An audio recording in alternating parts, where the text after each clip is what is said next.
বিশ্ব সংবাদে আপনাকে স্বাগত। শুরুতেই জানাবো হাতে পাওয়া সর্বশেষ আন্তর্জাতিক সংবাদের শিরোনাম, পরে বিস্তারিত।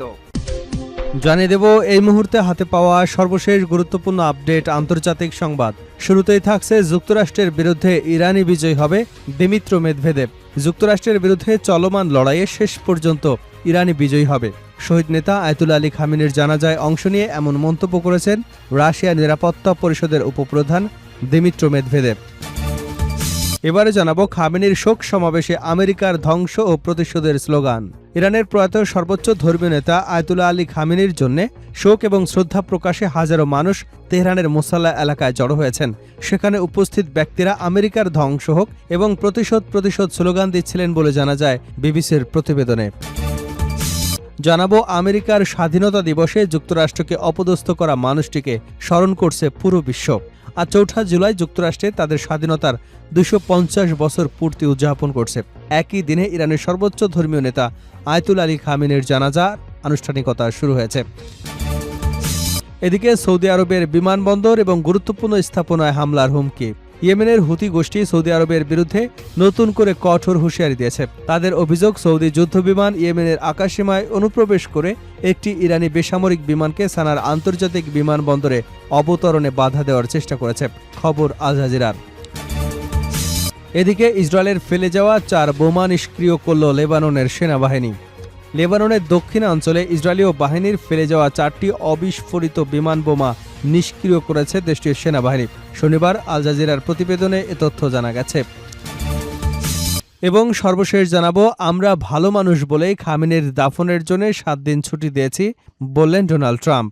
ইরানের সাবেক সর্বোচ্চ নেতা আয়াতুল্লাহ আলী খামেনির জানাজা এবং শেষ বিদায়ের আনুষ্ঠানিক কর্মসূচি শুরু হয়েছে। ৬ দিনের এই কর্মসূচি স্থানীয় সময় শনিবার বিকালে শুরু হয়েছে বলে জানিয়েছে দেশটির রাষ্ট্র টেলিভিশন। এদিকে এ বিষয়ে মার্কিন প্রেসিডেন্ট ডোনাল্ড ট্রাম্প বলেছেন, খামেনির দাফন অনুষ্ঠানের জন্য তেহরানকে ১ সপ্তাহের সময় দেওয়া হয়েছে। এতক্ষণ শুনছিলেন সংবাদ শিরোনাম, এবার থাকছে পুরো সংবাদ। প্রিয় দর্শক, অনুরোধ থাকবে এই ভিডিওতে একটি লাইক দিন, কমেন্টস করে জানিয়ে দিন এই ভিডিওটি আপনি কোন জেলা থেকে দেখছেন এবং শুনছেন। আর ইরান ইসরায়েল ফিলিস্তিনি যুদ্ধে আপনি যদি ইরানকে সমর্থন করে থাকেন তাহলে চ্যানেলটি সাবস্ক্রাইব করে বেল আইকনটি বাজিয়ে রাখুন, যাতে সর্বশেষ নিত্য নতুন আপডেট সবার আগে আপনার কাছে পৌঁছে যায়। যুক্তরাষ্ট্রের বিরুদ্ধে ইরানি বিজয়ী হবে দিমিত্র মেদভেদেব।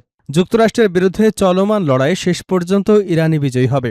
শহীদ নেতা আয়াতুল্লাহ খামেনির জানাজায় অংশ নিয়ে এমন মন্তব্য করেছেন রাশিয়া নিরাপত্তা পরিষদের উপপ্রধান দিমিত্র মেদভেদেব। প্রেসিডেন্ট পুতিন এবং রুশ সরকারের পক্ষ থেকে খামেনি ইরানের সামরিক কমান্ডার, সরকারি কর্মকর্তা, বিজ্ঞানী এবং সাম্প্রতিক যুক্তরাষ্ট্র ইসরায়েলি হামলায় নিহত বেসামরিক নাগরিক, বিশেষ করে শিশুদের শাহাদাতে গভীর শোক প্রকাশ করেন মেদভেদেব। এর পাশাপাশি আঞ্চলিক বাণিজ্যে মার্কিন ডলারের আধিপত্য কমিয়ে নিজস্ব জাতীয় মুদ্রা ব্যবহারের কথাও বলেছেন তিনি। খামেনির জানাজার অনুষ্ঠানে অংশ নেবার পর নিজের টেলিগ্রাম চ্যানেলে প্রকাশিত এক ভিডিও বার্তায় তিনি এ মন্তব্য করেন।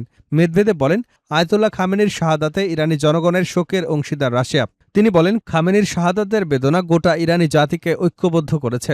রুশ প্রেসিডেন্ট ভ্লাদিমির পুতিনের ঘনিষ্ঠ মিত্র হিসেবে পরিচিত মেদভেদেব আরও বলেন, ইরানি জাতি কখনোই যুক্তরাষ্ট্র বা অন্য কোনো দেশের চাপের কাছে নতি স্বীকার করবে না।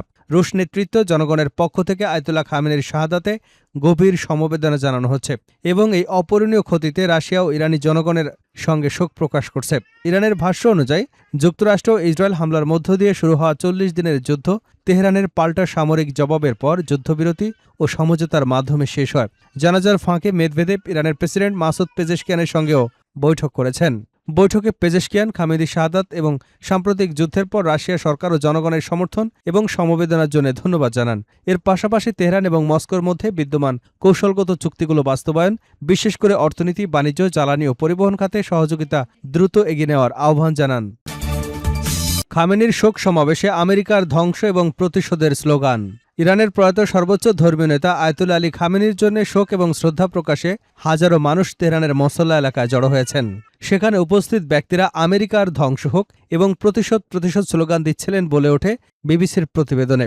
খামেনির দাফনের ৬ দিনব্যাপী রাষ্ট্রীয় আনুষ্ঠানিকতা শনিবার থেকে শুরু হয়েছে বলে জানিয়েছে ইরানের রাষ্ট্রীয় টেলিভিশন।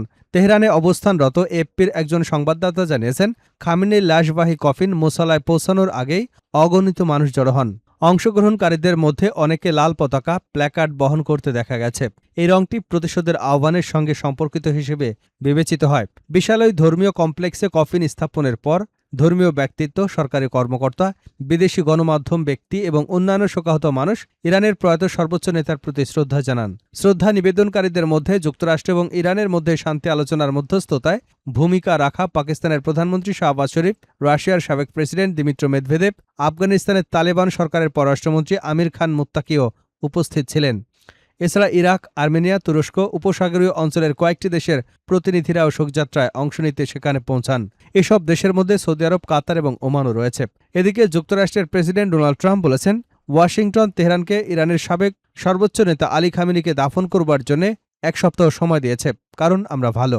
উল্লেখ্য, প্রায় 37 বছর ক্ষমতায় থাকা ইরানের সাবেক সর্বোচ্চ নেতা গত 28শে ফেব্রুয়ারি যুক্তরাষ্ট্র এবং ইসরায়েলের হামলা শুরুর প্রথম দিনে নিহত হন। 4 মাসের বেশি সময় পর তাকে দাফনের আনুষ্ঠানিকতা চলছে। আমেরিকার স্বাধীনতা দিবসে যুক্তরাষ্ট্রকে অপদস্থ করা মানুষটিকে স্মরণ করছে বিশ্ব। আজ 4 জুলাই যুক্তরাষ্ট্রে তাদের স্বাধীনতার 250 বছর পূর্তি উদযাপন করছে।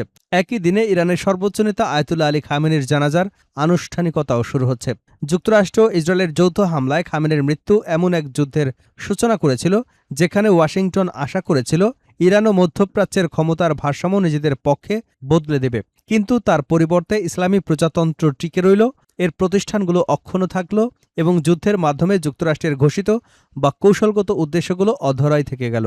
তবে যুক্তরাষ্ট্রের স্বাধীনতা দিবস এবং খামেনির জানাজার তারিখ ইচ্ছাকৃতভাবে একই দিনে নির্ধারণ করা হয়েছিল, এমন কোনো সরকারি নিশ্চিত তথ্য নেই, কারণ ইরানের জানাজার সময়সূচি দেশটির ধর্মীয় এবং জাতীয় ক্যালেন্ডার অনুসারে নির্ধারিত হয়। তবুও সময়ের এই মিল রাজনৈতিকভাবে প্রতীকী গুরুত্ব বহন করে।